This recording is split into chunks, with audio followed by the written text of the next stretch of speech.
Oke, pada video kali ini teman-teman saya akan menunjukkan cara mudah ya, cara mudah merakit power amplifier 150 watt ya. Cara mudahnya itu simple, jadi menggunakan apa ya, menggunakan semua berbasis PCB. Artinya itu tuh nggak usah teman-teman, nggak perlu apa ya, bikin lagi PSU sendiri ya. Teman-teman bisa beli aja mungkin di online banyak ya. Ini adalah PSU murah-murahan teman-teman. Yang ini sebenarnya itu rakitan saya sendiri, sudah saya lengkapi dengan yang namanya sekun. Sekun itu yang ini teman-teman, ini beli sendiri ya. Jadi sebelumnya ini enggak ada sekunnya, saya beli sendiri. Dan ini adalah dioda sisirnya, dioda brick, yaitu 25 ampere. Teman-teman saya sarankan mungkin cari yang 35 ampere ya. Kalau ampernya lebih gede saya sarankan kalau dikasih VAC besar anget itu mesin nanti pakai beban itu nggak apa-apa teman. 25 ampere sebenarnya udah ya cukup sih, tapi kalau bisa 35 ampere teman-teman. Nah, terus ini saya menggunakan kapasitor MKV ukurannya 0,1 mikro ya, 275 volt. Dan ini juga beli sendiri-sendiri semua, dan elko-nya ini yang masang sendiri sih. Nah, untuk elko-nya sendiri itu hanya 50 volt 10.000 mikro. Bisa lihat ya. Elko murah ini sebenarnya, bukan elko mahal. Elko murah bisa dijangkau oleh siapapun, jadi siapapun bisa mampu beli semua ini. Elko murah ini sebenarnya seperti ini ya. Ini yang sudah jadi nanti kita tinggal tancap-tancap aja. Jadi simple, mudah, hanya dengan hitungan menit selesai. Mungkin yang lama itu proses apa ya, baut di box itu lama. Kalau proses seperti ini belum dibaut, belum masuk ke box itu simple ya teman. Nah, untuk trafonya sendiri saya menggunakan trafo 5 ampere big kecil, trafo 5 ampere kecil ya. Nanti kita taruh di 25 volt aja, VAC 25 volt. Kalau di 32 itu ini bisa tapi nggak awet, transistornya itu masih jengkolan ya. Jadi saya nanti taruh di 25 volt. Sekarang di tegangan ekstranya itu hanya 12 volt ya, non CT ini teman-teman. Nah, terus saya menggunakan untuk powernya itu ya 150 watt seperti biasa, dan ini belum modif atau katakanlah itu belum modif apapun, jadi hanya masih bawaan dari pabrik standar. Dan ini bungkusnya saya taruh dulu di sini. Nah, kita lihat ya, ini sudah saya pasang ya. Ini adalah kabel untuk speaker ya. Untuk heatsinknya sendiri lumayan cukup tebal, meskipun nggak tebel-tebel banget ya. Jadi nah, di sini sudah saya pasang yang namanya sekun. Nanti tinggal tancap aja. Ini adalah untuk input pada power, jadi teman-teman bisa lihat ya. Nah, ini adalah input pada powernya, sedangkan yang ini adalah untuk bagian VDC nya, VDC plus, VDC negatif, dan VDC dan juga ground ya. Warna biru ini saya gunakan seperti ini ya. Nah, ini masih standar dari pabrik ya, menggunakan jengkolan 2N3055. Maksudnya itu bawaan dari pabrik itu teman-teman. Nah, oke ya teman-teman, saya lupa mengasih tahu kan. Di sini kan ini kan pernah saya lepas semua ya, tapi kalau dari pabrik ini belum ada pasta. Pasta itu yang putih-putihnya. Nah, ini pasta ini fungsinya itu sebagai teman-teman, untuk apa ya, biar panas pada transistor itu dia itu lebih tepatnya lebih cepat, lebih cepat apa ya, beralih ke heatsink gitu loh. Seolah-olah kayak nggak ada isolatornya, tapi isolator tetap harus ada teman-teman ya. Kalau nggak ada nanti bahaya malah. Justru ini karena ini semuanya plus nantinya teman-teman ya. Jadi di sini ada tegangannya pada saat nanti teman-teman lihat pakai multitester ini sama ground pasti langsung cerak gitu ya. Berbahaya kalau nggak ada isolator. Isolator harus ada teman-teman. Nah, pasta ini sangatlah penting untuk transistor apapun ya, untuk final, terutama untuk final itu sangatlah penting agar supaya tingkat kepanasan pada transistor ini bisa apa ya, ibarat kata kalau bahasa saya itu beralih ke heatsink cepet gitu loh teman-teman. Jadi soalnya kayak antara transistor sama heatsink kayak menyatu gitu, kalau bahasa saya seperti itu. Nah, pastanya itu seperti ini teman-teman. Nah, ini made in Jepang. Kalau kita buka ya isinya putih. Nah, seperti ini harganya tidak terlalu mahal, cukup harganya tidak terlalu mahal, terjangkau teman-teman ya. Nah, ini seperti ini, dan saya juga masih punya sih lebih dari satu teman-teman ya. Jadi nah, saya kalau untuk transistor, kalau dulu sih ya saya pasta, tapi bukan pasta botol ini yang model kayak apa ya, botol kecil tuh, bukan seperti ini seperti dulu betul. Tapi sekarang kan sudah ada ya, ini yang merasakan berusaha lebih banyak ya, kayaknya lebih banyak nih. menurut saya. Nah, ini adalah standar dari pabrik, kita bisa lihat ya, resistor masih bawaan, belum saya modif apapun ya, jadi belum saya perganti. Jadi ini yang saya suka karena resistor ini adalah resistor yang panas sih, ada 3 1 2 3 ini yang biasanya panas hangat, tapi ini sudah diganti dengan yang 1 watt. Jadi saya rasa ini 100 ohm ya, yang satunya lagi 10k ya. Ini diganti 1 watt nih. Jadi apa ya, kalau misalkan panas nggak ada masalah teman-teman ya. Oke ya, jadi saya taruh dulu di sini. Untuk tune kontrolnya sendiri ini saya menggunakan tune control yang sudah multi subwoofer, jadi sudah dilengkapi subwoofer, jadi teman-teman nggak perlu lagi tambah kit yang lain. Jadi ini aja udah lebih dari cukup ya untuk filter subwoofer. Ini salah satu tune control yang recommended ya menurut saya. Sedangkan di sini untuk bagian tegangannya ini dia menggunakan simetris. Nanti kalau teman-teman punya trafo yang non CT ya, saya tidak menyarankan sebenarnya untuk bentar ya, regulator ini dipasang di sini ya, diborong, maksudnya tegangan utamanya dipakai untuk PSU PSU simetris, yang regulator simetris kontrol sama ini PSU utama ya untuk power. Saya tidak menyarankan teman-teman yang tegangan utama untuk dipakai untuk borongan.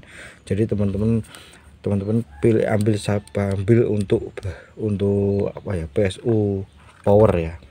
Jadi jangan dipakai untuk borongan. Tidak menyarankan dijadikan satu. Teman-teman nanti bisa ambilkan dari sini aja 0 sama 12 volt itu masih bisa, tapi saya saran tapi kurang maksimal. Kalau mau ya dikasih trafo sendiri aja ya. Oke ya, lanjutnya langsung kita pasang aja. Jadi proses pemasangan untuk bagian trafo, kabel ke PSU ya, semuanya baik regulator simetris dan juga simetris untuk PSU teman. Oke ya, ini saya singkirkan dulu. Oke, ini saya solder ya, saya naruh di 25 volt ya. Kalau di 32 volt jengkolannya itu teman-teman ya. Kalau nggak diganti sanken tuh, kalau diganti sanken itu bisa di 32 volt nggak apa-apa, aman teman-teman. Untuk komponen yang ada di driver itu nggak ada masalah teman. Ini saya pasang dulu ya.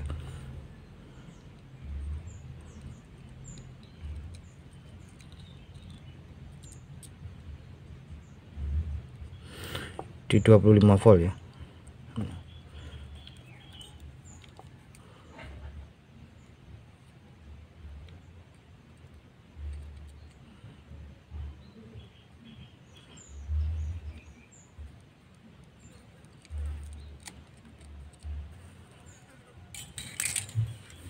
Nah, ini 25 volt.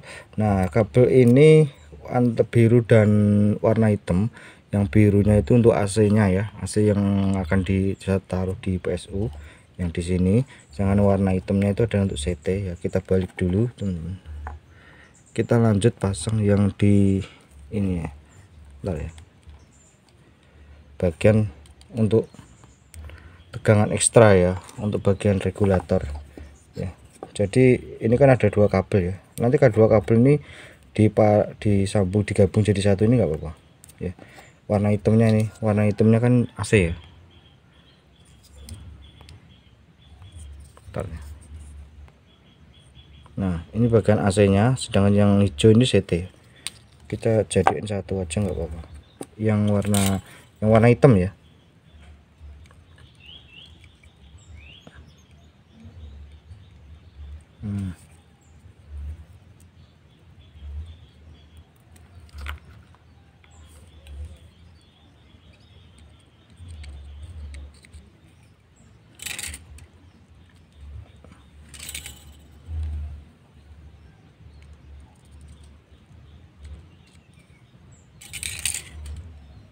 Nah, seperti ini ya.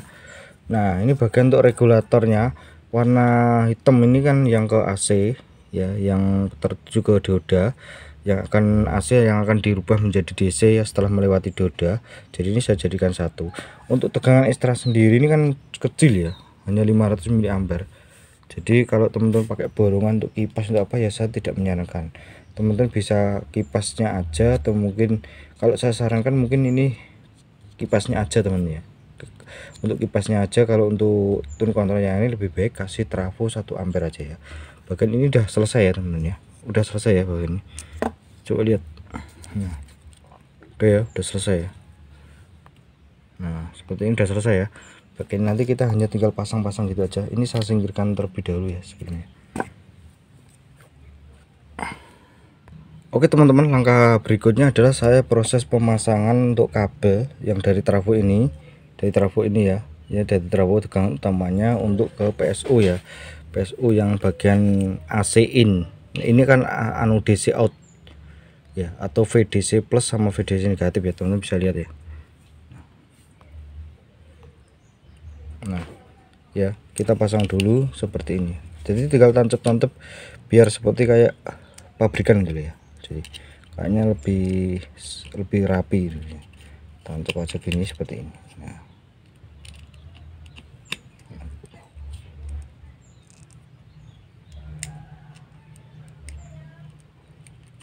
Nah udah selesai ya. Nah seperti ini. Nah terus saya singkirkan dulu, terus seperti ini. Langkah berikutnya adalah proses pemasangan bagian ini teman-teman ya, bagian yang di power ya, untuk VDC power ya. Jadi kita perhatikan teman-teman, jangan sampai salah dan jangan sampai terbalik ya dalam hal proses pemasangan untuk tegangan utama pada anu ya, PSU ke driver ya. Kita bisa lihat, kita ambil dulu yang positifnya di VDC plus itu warna merah ya. Nah, warna merah VDC plus, sedangkan warna hitam adalah VDC negatifnya. Warna hitam jangan sampai keliru, kita ambil dulu yang warna merah, kita taruh di VDC merah dulu. Ini adalah VDC plus, tancap aja. Nah yang sekarang giliran yang VDC negatif ya, VDC negatif yang warna hitam kita tancap yang paling kiri seperti ini ya. Nah seperti ini. Terus yang warna biru adalah bagian yang ground atau CT nya teman-teman, seperti ini. Nah maka hasilnya seperti ini teman-teman, kalian bisa lihat ya. Nah, kita nanti saya cek dulu dan saya akan perdekatkan dulu ya teman-teman. Teman-teman bisa lihat ya, ini adalah untuk bagian VDC negatif warna hitam sama di driver ini sudah benar VDC negatif, sedangkan merahnya adalah VDC plus. Kita bisa lihat ini ada sudah tertuju ke VDC plus, sedangkan warna biru adalah ground. Apakah udah benar? Nah udah benar teman-teman. Jadi kita itu cek-cek untuk inti dari tegangan pada VDC ya. Ini adalah hal yang paling sangatlah penting, jangan sampai kebalik ya. Kita lihat ulang-ulang dulu, merah VDC plusnya itu merah ya. Nah benar, sedangkan warna hitam VDC negatif kita bisa lihat. Nah benar, untuk biru ground. Udah benar ya teman-teman ya. Jadi dan berikutnya adalah proses pemasangan untuk regulator PSU regulatornya ke tune control. Oke teman-teman, jadi ini adalah proses pemasangan untuk bagian tegangan ya. Untuk tegangan pada tune control di sini memang harus menggunakan tegangan simetris ya tune control ini. Kita bisa lihat ya, ini plus, minus dan ground. Kita pasang aja pada regulator ya. Plusnya itu di sini ya, saya taruh di bawah aja ya teman-teman ya. Nah, saya taruh solder di bawah aja.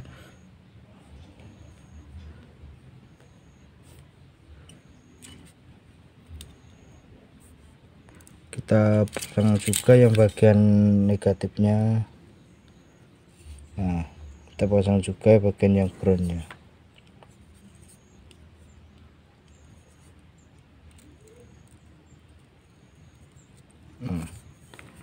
Seperti ini udah selesai ya, bagian ini udah selesai.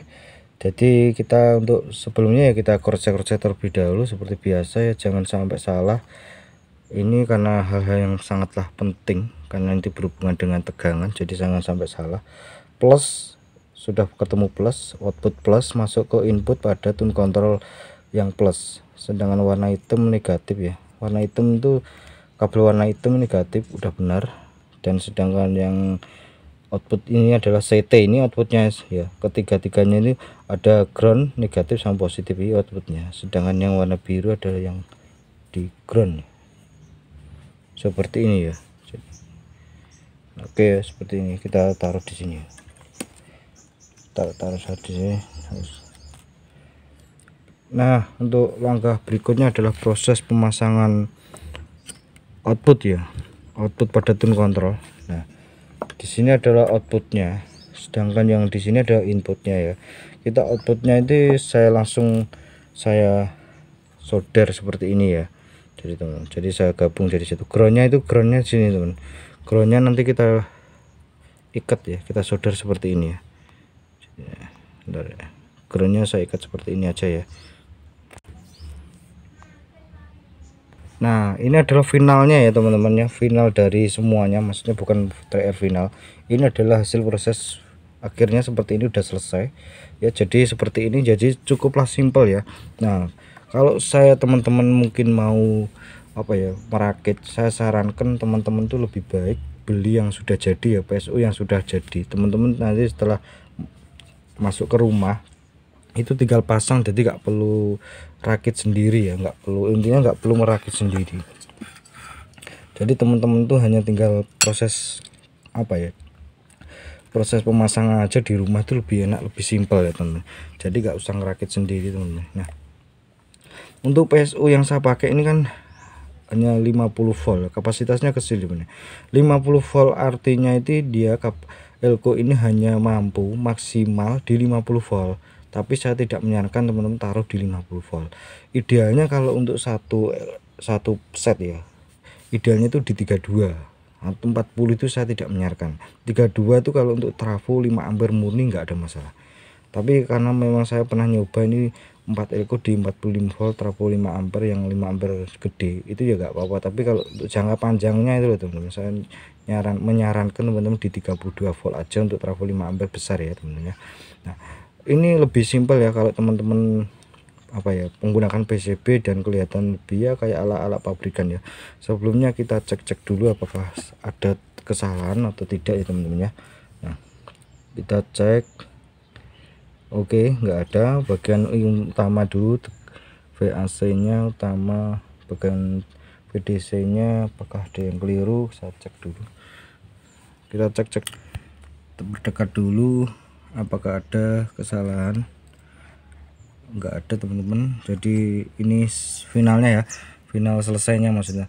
Nah, ini hanya tinggal pasang speaker protector di belakang aja. Nanti misalkan teman-teman punya speaker protector ya, ini dilepas, nanti bagian untuk kabel speaker ini dilepas, nanti tinggal pasang di input speaker protectornya ya.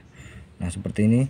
Jadi untuk tegangan sendiri, tegangan untuk tune control ini 12 volt aja bisa dikatakan, belum tentu nyampe 12 volt ya. Belum tentu nyampe 12 volt karena ini non CT, yang belakangnya tegangan ekstranya non CT. Tapi ini masih bisa untuk suplai tune control. Jadi hasil suaranya juga lumayan, tapi saya menyarankan tuh agar di 15 volt ya. Kalau bisa teman-teman punya yang sama. Kemarin ada yang nanya ya, misalkan teman-teman kasih aja trafo sendiri, nanti untuk trafonya sendiri kan 1 ampere, kita gabung jadi satu untuk di yang untuk arus listriknya ya. Jadi di sini loh, untuk arus listrik kan di sini kan ada ya, bentar ya. Nah, ini kan 0 sampai 22 volt, jadi dijamur jadi sini untuk trafo 1 ampernya ya teman-teman ya. Nah, oke teman-teman, seperti ini. Oke teman-teman ya, ini cara proses merakitnya simple, dan ini sekaligus closing, sekaligus session. Sampai ketemu lagi di video terbaru saya selanjutnya.